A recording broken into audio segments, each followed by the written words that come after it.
For this hidden dungeon, we're gonna use a one-handed spiked battle axe and a good shield plus two throwing weapon for luring the enemies inside.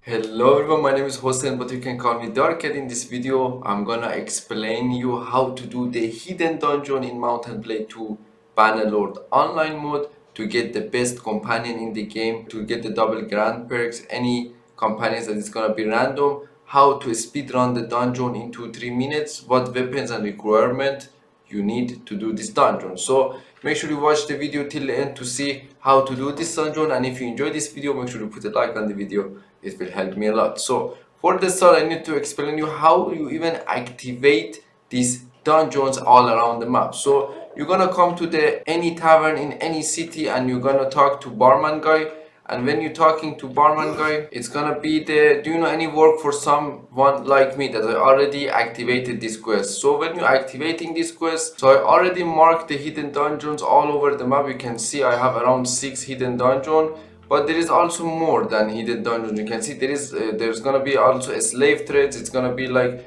hideouts in the wood, like this one. You can see hideouts in the wood. It's gonna be also looted caravan, a slave trade, and hidden dungeon that you can do them for getting the best companions in the game. And there is another way to get companions. It's just by killing looters that they have companion on them as a prisoners, but that companion is gonna be the beginners, that they have the basic perks that you're not gonna do, you're not gonna like to have them. So I'm gonna do the hidden dungeon, and in this episode we're gonna talk about how to speedrun this kind of dungeon, the hidden dungeon. I'm gonna do the slave trade, looted caravans, and hideouts in the woods in another dedicated video. So the requirement for doing this dungeon is gonna be any one-handed short weapon. The weapon should be short, like this one, 67, and it need to have good handling, and it have like decent damage. To do this dungeon, you also need a shield, since you're gonna kill 19 enemies by your own, and you're gonna have two stack of throwing weapon that I'm using. It's better to be javelins than throwing axe because javelins deal more damage. So we're gonna start the dungeon and see how we're gonna do the dungeon. So for the start, you see one guard in front of you. You just need to headshot him with your throwing weapon, and you need to come guard in this corner. So I'm gonna use my axe, and when I'm in the corner, you need to just trade and just kill one guy. And now we're gonna kill this guy. You need to use these pillars for your advantage. So you can see these walls, you need to use them for your advantage. That's why we using the throwing weapons. You lure them out of their locations.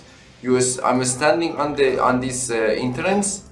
So this guy, like one of them is not coming out. My one-handed skill is very bad, so they're hitting me faster than I hit them. So all you need to do is to just use the walls how I'm using now. So we're going more front now. We can see there is 2 enemies on the bottom. If we can one-shot one of them quick. So we did one-shot one of them pretty good. Now I'm gonna kill this guy. And it's this dungeon also, the level of the soldiers that you're fighting depend on the level of the character you have. So if you have like high tier character with good damage, high skills, a lot of leadership and stuff, the soldiers gonna be stronger in this dungeon. So now you can see I'm killing like mercenary swordsman, and this guy gonna be the mercenary guard. So they don't have a very high tier armor, so they are easy to kill because the skills and equipment I have, it's lower level. So after you kill these 2 on the left side here, this is the hardest part of the dungeon because you're gonna kill 3 guard in the same time. So make sure you one-shot the first guard. So there is 2 guard left to kill. This is very important. This part of the game is very important. Now I'm gonna kill this guy before the archers came. The guy is dead now. Like I did half of the dungeon pretty easy. So this part of the dungeon was the hardest, to kill 3 soldiers at a time. So in this part of the dungeon, we finished the hardest part of the dungeon. Now when we holding alt, you can see the name of the companion that is present in the dungeon. You can come and talk to him, and you're gonna see, okay, what happened for you. He gonna tell you the story, and you follow him.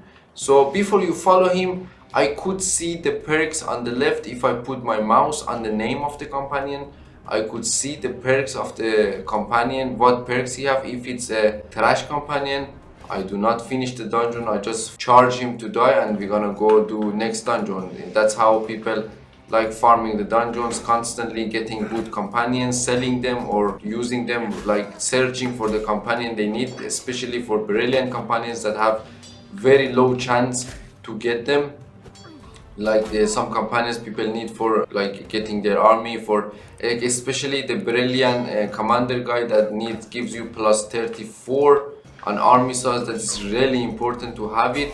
So most of the people doing and spamming this kind of dungeons, especially the hidden dungeons that I'm explaining you how to do it to get that kind of companion they need. So now we are almost at the end of the dungeon. You make sure you hold, oh I got hit. You make sure you hold one throwing javelin for the end of the dungeon to throw at the last archer remaining at the end of the dungeon, and you do not move the companion, you just release. So you can see on number 1 I have the companion, so I can order him to come, but you do not want to do that because if that companion die, you're gonna lose the entire quest. So you can see that archer and one more guy left, the last people on the dungeon. I have my last throwing javelin and bam, I hit for 78 damage. So now you need to just keep one throwing weapon for the end of the dungeon, for this part of the dungeon, to manage to shoot to that archer guy. Okay, so now when you kill these two, you can hold tab and you can see we already killed 19 guards in this dungeon, and we managed to save and survive in this dungeon to finish it and get this companion. And now we can see just by ordering the companion in this location, so we can finish the quest and we can see what kind of companion we got from this hidden dungeon. So I'm so excited to see what I got. Probably something trash, but we can see. Now we're gonna get around 2k and we get a lot of shitloads of skills, and we get 2.4k. It's not good for earning money, but it's good for getting companions, and it's not like dropping pretty good items, but this sword is not bad. So let's see what we got. You can see we get inventory capacity by 50 units. It's like having an extra mule. This is not quite good companions to get. So you can see when your army is full and you cannot carry one more extra, you just need to drop one troop, one army, and then you can be able to capture this new companion that you got. So that was that easy to capture the hidden dungeons in the Mount and Blade 2 Bannerlord online. You just need to focus and you just need to like practice how to use the walls against them and hit them with that one-handed mace or one-handed axe you have. And I hope you guys you get the best companions you want in Mount and Blade 2 Bannerlord online. So thank you guys for watching. I will see you all in the next video.